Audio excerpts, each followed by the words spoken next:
Hi people, welcome to Chess 24/7, and this is the 7th video in the playlist of chess imbalances. And today's video is all about the imbalance of files.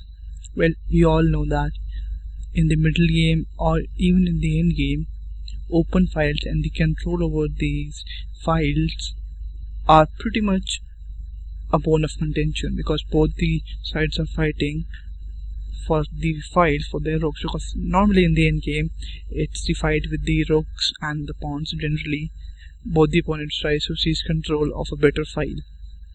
So I think it's needless to say that why we need files for rooks, because the rooks can work horizontally and vertically both sides.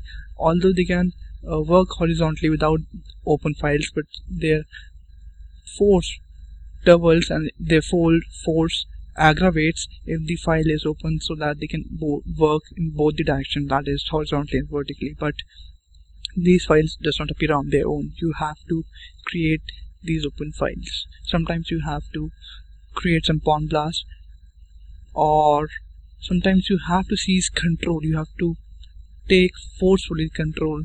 If an file is open and opponent has the control, you might even develop rooks, or you might even close it if you don't have the control, and by the time you get control of it, you might even open the file. You can generally, the file is closed using a knight, because a knight is a best blockader of a pawn or even of a file. It can block a file very effectively.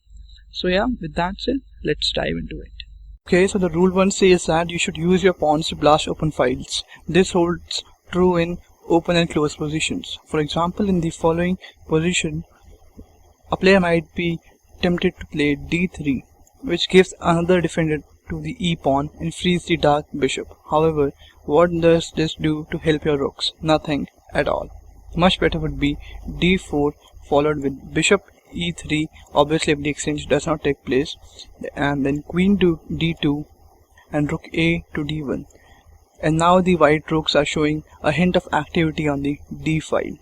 Rule 2 says that you should never open a file if your opponent can take control of it immediately. For example, here white might be tempted to take the g7 pawn, but after rook to g8, bishop has to retreat, and by doing so the white side has opened a file against his own king, which might be crucial in the game. Rule 3 says that if the creation of an open file has nothing to do with your positive imbalances, then you should not waste your time in creating it.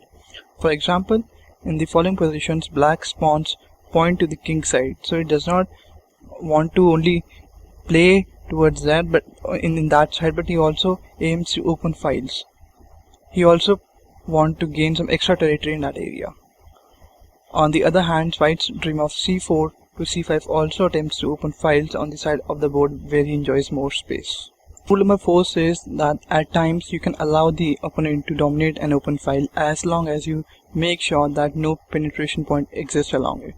For example, in the following position, black appears to have pressure along the open b file in the diagram which is in front of you, but this is really an illusion, because these rooks can't penetrate into the enemy positions. The squares b5, b4, b3 and b2 and b1 also are covered and are taboo to the black rooks.